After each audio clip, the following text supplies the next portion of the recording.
तो कहियो अरे कोरवे में बीतत रहे रात हो। अब तो बनेलू आन जान जब से गईलू बलमुआ के साथ हो। अब तो बनेलू आन जान जब से गईलू बलमुआ के साथ हो। अब तो बनेलू आन जान।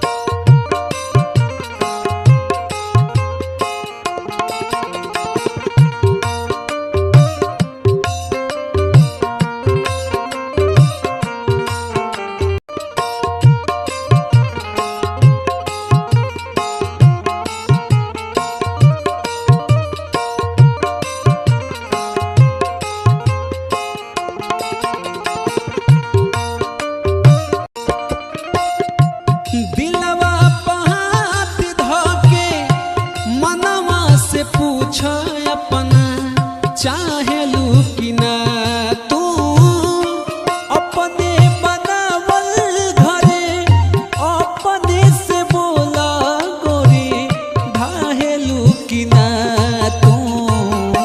नहिया के मिट्टी ना निशान जब से गईलू बलमुआ के साथ हो।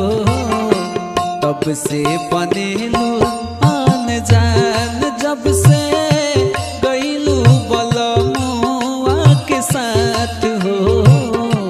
तब से बनेलू आन जान।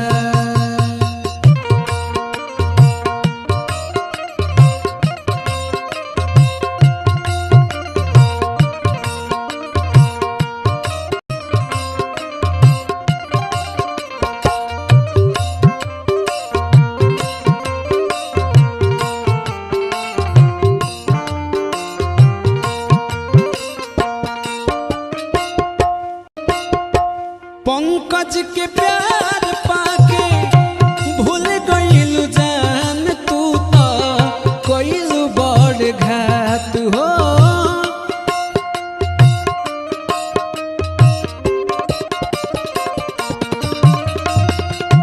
दोसरा के हाथ में दे दिहलू हाथ अब ना करब मुलाकात हो। विनय के लागे सब वीरान जब से गईलू बलमुआ के साथ हो।